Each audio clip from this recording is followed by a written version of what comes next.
বিবাহিত নারীদের প্রতি ছেলেদের এত আকর্ষণ বেশি কেন? বিবাহিত নারীদের প্রতি ছেলেরা পাগল প্রেমিক কেন হয়ে যায় জানেন? বিবাহিত মেয়েদেরকে খুব সহজে ঠকানো যায়, খুব সহজে ব্ল্যাকমেইল করা যায়, ধোকা দেওয়া যায়। বিবাহিত মেয়েদেরকে খুব সহজেই ছেড়ে চলে যাওয়া যায়। বিবাহিত মেয়েরা শারীরিক সম্পর্ক করতে অভ্যস্ত থাকে, আর এই কারণে কোনো অবিবাহিত ছেলে বিবাহিত মেয়েদের সাথে সম্পর্কে জড়িয়ে শারীরিক সম্পর্ক করতে তেমন কোনো কষ্ট করতে হয় না। আবার বিবাহিত মেয়েদেরকে দামি দামি উপহার দিয়েও সেরকম ভাবে আকর্ষণ করতে হয় না। এছাড়া বিবাহিত মেয়েদেরকে সময় দেওয়া নিয়েও খুব একটা সমস্যায় পড়তে হয় না, কারণ প্রত্যেকটা বিবাহিত মেয়ে তার স্বামী, সন্তান, সংসার নিয়ে অনেক ব্যস্ত থাকে। এই কারণেই সময় দেওয়া নিয়ে তেমন কোনো সমস্যায় পড়তে হয় না। আবার এমন একটা সময় আসে যখন যে কোনো একটা অজুহাত ধরে বিবাহিত মেয়েটাকে ছেড়ে চলে যাওয়া যায়, আর ওই মুহূর্তে বিবাহিত মেয়েটা কিছু বলতেও পারে না, কারণ মেয়েটার সংসার আছে, তাকে সংসারটা টিকিয়ে রাখতে হবে। একটা কথা আপনারা মানুন বা না মানুন, আমার কথা তিতাও লাগতে পারে, সেটা হচ্ছে প্রত্যেকটা ছেলে মানুষই তার বন্ধুর বউকে কেন যেন একটু বেশি পছন্দ করে নিজের বউয়ের তুলনায়। আর সেই বন্ধুর বউটা যে আহামরি সুন্দরী হবে তাও না, বন্ধুর বউটা যেমনই হোক, কালো হোক, বেটে হোক, মোটা হোক, কোনো কিছু যায় আসে না। সুন্দর হলে তো কোনো কথাই নাই, কিন্তু তারপরেও নিজের বউয়ের কাছ থেকে বন্ধুর বউকে বেশি ভালো লাগবে, বন্ধুর প্রেমিকাকে ভীষণ ভালো লাগে। আমি জানি অনেকেই আমার কথা বিশ্বাস করবেন না, তবে আপুদেরকে বলবো কি, বিশ্বাস করতে হবে না।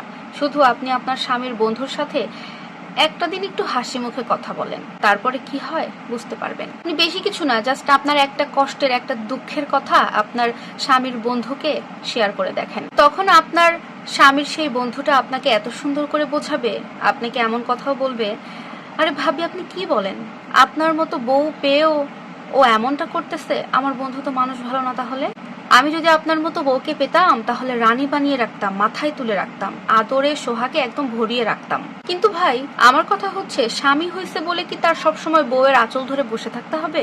স্বামীর ভালোবাসা পেতে হলে প্রত্যেকটা নারীকে তার যোগ্য হতে হবে। একটাবার শুধু চিন্তা করেন, যদি ওই স্ত্রীটার, ওই মেয়েটার যদি ভালোই হবে চরিত্র, ও যদি ভালো মানুষ হবে, তাহলে কখনোই নিজের স্বামীর কোনো কথা, নিজের দুঃখের কোনো কথা স্বামীর বন্ধুর কাছে এসে শেয়ার করতো না। একটা কথা অন্তত বুঝেন, একটা মেয়ে যদি তার স্বামীর কাছে অবহেলা বেশি থাকে, তার স্বামী যদি তার উপরে অত্যাচার করে, স্বামী যদি জুলুম করে, তাহলে তার সমস্ত সমস্যার কথা তার ফ্যামিলিকে জানাবে, তার বাবাকে জানাবে, তার ভাই থাকলে ভাইকে জানাবে, আত্মীয় স্বজনকে জানাবে।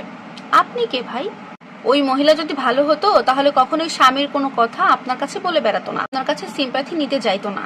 ওই বোকা বোনদেরকে বলছি, বোকা বোন রে, স্বামীর থেকে ভালো তোকে কেউ বাসতে পারবে না, এই কথাটা মাথার মধ্যে একটু ভালো করে গেঁথে নেয়। দূর থেকে যে পুরুষগুলো তোমার প্রশংসা করে, তোমার সাথে মিষ্টি মিষ্টি ভাষায় কথা বলে, আমি পাইলে জীবনে তোমার আদর করতাম, সোহাগ করতাম, মাথায় রাখতাম, ওরা না তোমার এই জীবনটাকে শুধু খাইতে আসে ভাই। একদম খোলামেলা ভাষায় বলে দিলাম, তোমাকে শুধু খাইতে আসে, আর এই খাওয়ার সুযোগটা তুমি নারী নিজেই করে দাও। এই জন্য তোমাকে বোকা নারী বলি।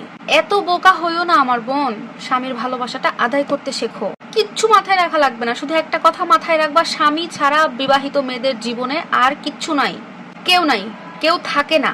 যারা থাকবে বলে তারা শুধু তোমাকে ভোগ করার জন্য থাকে, আর কিছুই না।